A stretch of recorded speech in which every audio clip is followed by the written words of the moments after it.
میں خاموشی سے ہاں میں سر ہلا دیا، پھر اس کے ہاتھوں کو اپنے ہاتھ میں لیا۔ وہ تمہارا ماضی تھا عائدہ، مجھے اس سے کوئی فرق نہیں پڑتا، میرا کوئی لینا دینا نہیں، لیکن میرے دل کے لیے اتنا کافی ہے کہ تم میری بیوی ہو اور مجھے تم پر یقین ہے۔ اس کی آنکھوں میں دیکھتے کہا، جہاں پل بھر میں نمی چمکی تھی۔ آپ میری بہت بڑی نیکی کا صلہ ہے عدنان، بھرائی ہوئی آواز میں کہا، اپنے ہاتھوں پر موجود اس کے ہاتھوں پر لب رکھے۔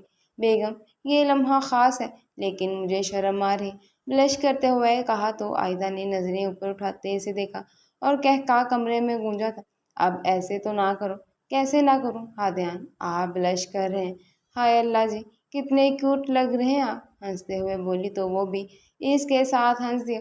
ایسے ہنستی رہا کرو، تمہارا ہنستا ہوا چہرہ دنیا کا خوبصورت نظارہ ہے۔ پیار بھری نظروں سے دیکھتے کہا، محبت وقت نہیں مانگتی، یہ لمحوں میں جنم لے کر صدیوں کی کہانی بن جاتی ہے، اور ایسی ہی محبت عدنان اور عائدہ کی تھی۔ آج کا دن بہت خوشگوار تھا، کچھ لوگوں کے لیے اور کچھ کے لیے ان کی ہمیشہ کے دنوں جیسا۔ عائدہ ہیرا بیگم کے ساتھ شاپنگ پر آئی تھی۔ مال میں ان کے ساتھ خریداری کرتے اسے زاریہ اور زنیرہ بھی وہیں ملی تھی۔ ان کی طرف تیزی سے بڑھتے وہ ان کے پاس آئی۔ زری، زونی، تم لوگ؟ وہ جو خریداری میں مصروف تھی، عائدہ کو دیکھ کر خوشی سے اس سے لپٹی۔ ہیرا بیگم بھی اس کے پاس آئی تھی۔ حیرانگی سے عائدہ کی طرف دیکھا، آپو کیسی ہیں آپ؟ آپ تو ہمیں بھول ہی گئی ہو، ملنے ہی نہیں آتی آپ؟ اس سے الگ ہوتے شکوہ کیا۔ ارے نہیں، میں تم لوگوں کو بھول سکتی ہوں کیا؟ بس تھوڑی مصروفیات کی وجہ سے ملنے نہیں آ سکی، لیکن انشاءاللہ چکر لگاؤں گی۔ اتنا عجیب ہوتا ہے نا، جس گھر میں بیٹی رہتی ہے بڑی ہوتی ہے، اور جب شادی کے بعد اس سے گھر آنے کا پوچھو تو کچھ دن میں چکر لگاؤں گی۔ عائدہ بیٹا، یہ کون ہے؟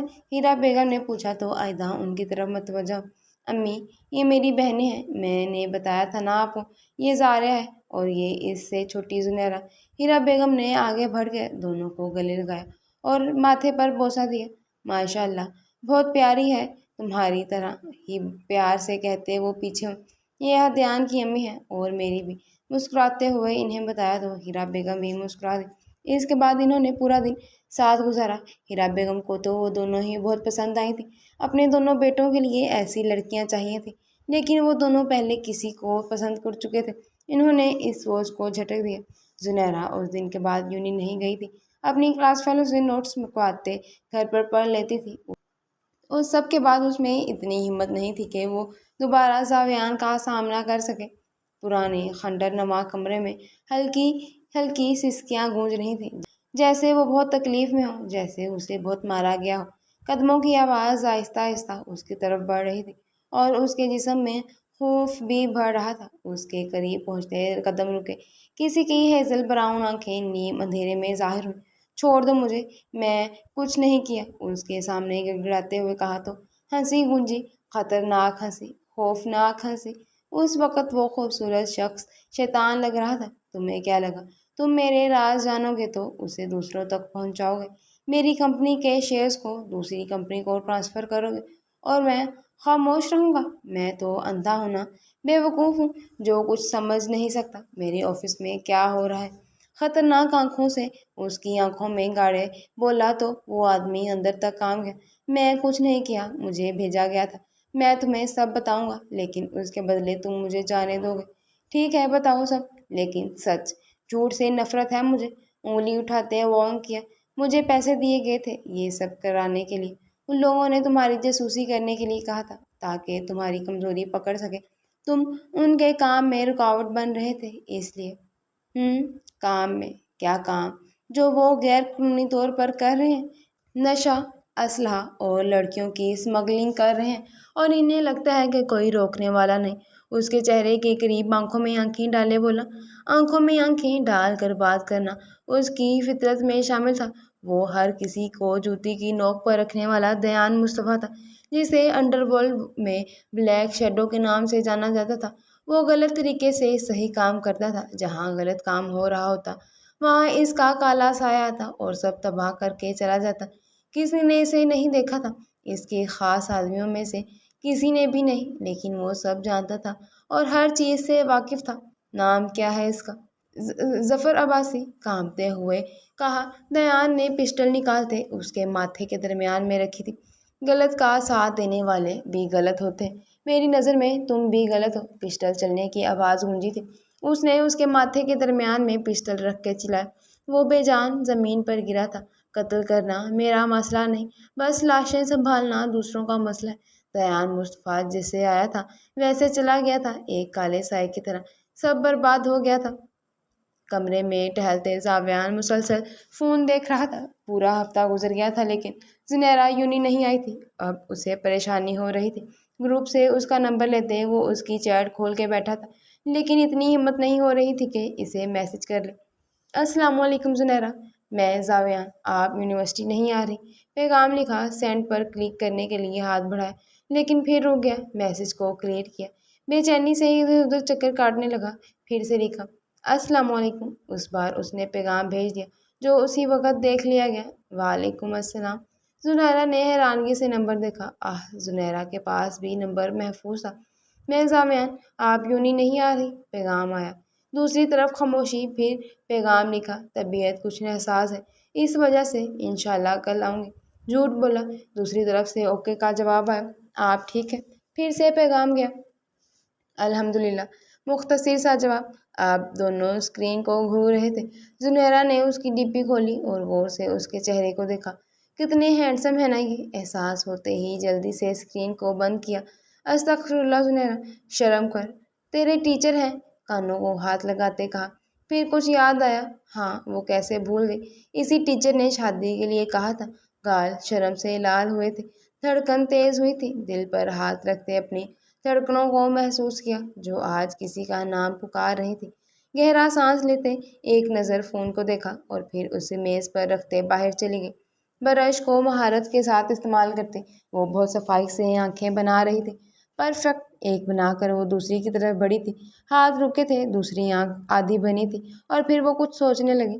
مصطفیٰ بھائی کرسی پر بیٹھے وہ سامنے موجود شخص کو دیکھ رہی تھی جو بہت مہارت سے پینٹنگ برش چلاتے آنکھوں پر کام کر رہا تھا، بالکل پرفیکٹ بنا رہا تھا۔ ہاں جی گڑیا، مصروف سے انداز میں جواب آیا۔ آپ اتنا پرفیکٹ کیسے بنا لیتے ہیں؟ مجھ سے یہ آنکھیں نہیں بنتی۔ صحیح، ایک خراب ہو جاتی ہے اور دونوں ایک جیسی کبھی نہیں ہوتی، وہ منہ بناتے ہوئے بولی تھی۔ پینٹنگ بناتے شخص نے اس کی طرف دیکھا، پھر ہاتھ میں پکڑے رنگوں کو ایک طرف رکھتے وہ اس کے ساتھ بیٹھا تھا۔ اچھا تو یہ مسئلہ ہے میری گڑیا کا؟ تھوڑی پر ہاتھ کی مٹھی ٹکائے اسے دیکھتے ہوئے بولا تو معصومیت سے وہ ہاں میں سر ہلا گئی۔ دیکھو گڑیا، یہ ہاتھ کی مہارت ہوتی ہے، آپ جتنے ماہر ہو اس میں اتنا آپ پرفیکٹ بناتے ہو، لیکن یہ بھی یاد رکھو کہ ہر چیز پرفیکٹ نہیں ہوتی، کچھ نہ کچھ کمی رہ جاتی ہے۔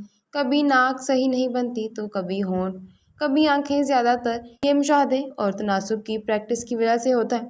کچھ فیس کے اینگل کی وجہ سے ہمیں اپنے فیس کے اینگل کو سب سے پہلے دیکھنا پڑتا ہے، اس حساب سے آنکھیں، ناک، ہونٹ بنائے جاتے ہیں، اور تم بھی پریکٹس کرو گی تو بنا لو گی۔ لیکن مصطفیٰ بھائی مجھ سے نہیں ہو پاتا یہ۔ ذری کرو گی نا تو ہو جائے گا۔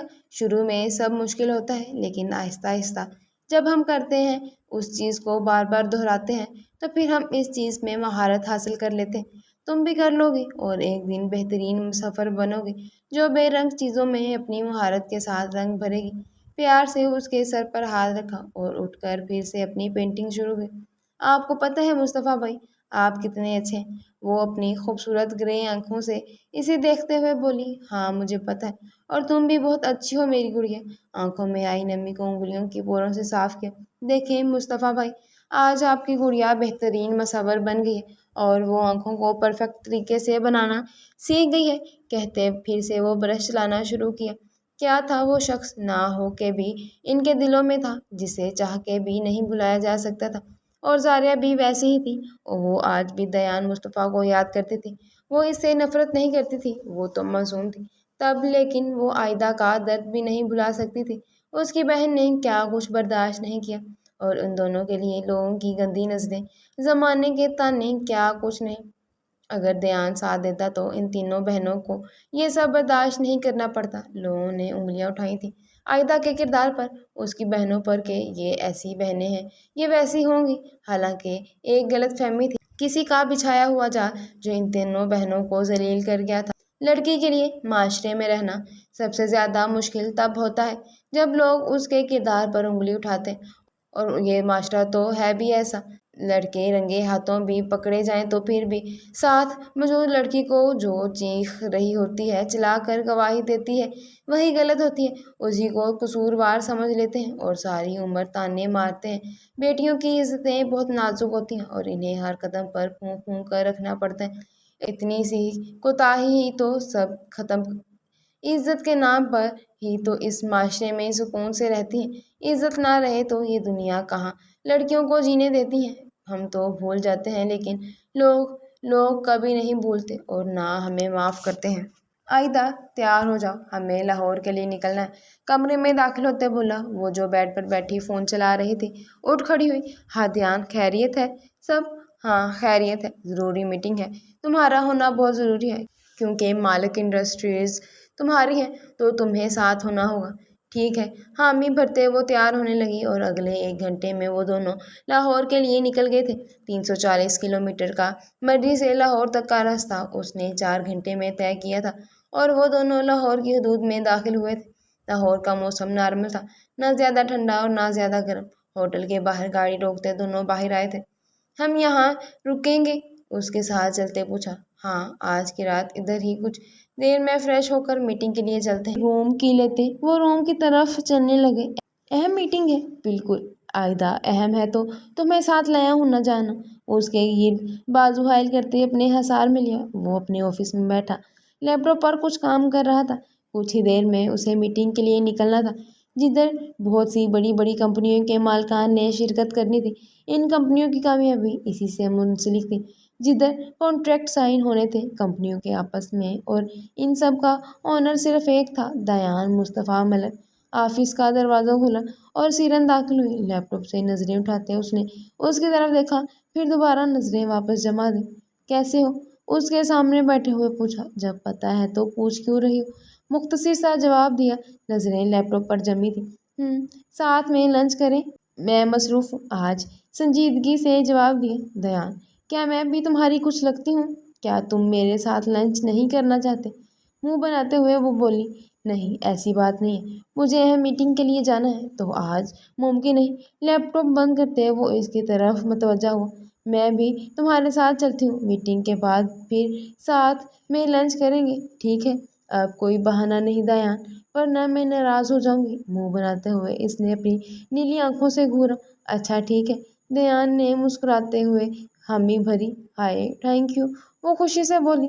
دیان اور عائدہ دونوں میٹنگ روم میں داخل ہوئے تھے اور اپنی سیٹ سنبھالی تھی۔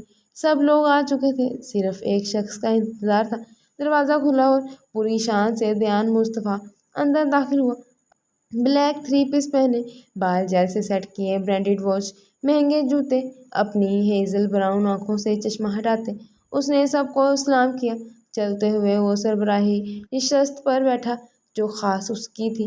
بزنس کی دنیا میں جانا مانا نام، دیان مصطفیٰ ملک، مصطفیٰ انڈسٹریز کا مالک، بڑی شان و شوکت رکھنے والا وجیہہ مرد۔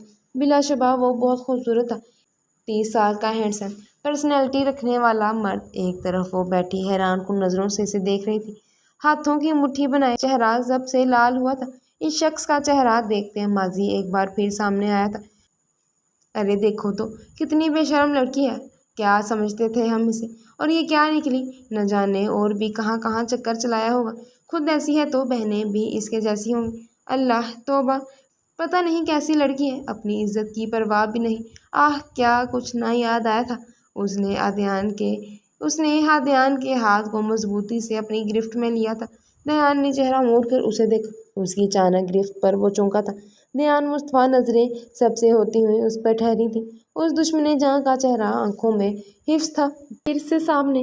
ہائے، کہاں سوچا تھا اس نے خود پر قابو پاتے میٹنگ شروع کی۔ ہادیان نے عائدہ کے ہاتھ کو اپنی گرفت میں لیا اور توجہ میٹنگ پر دی۔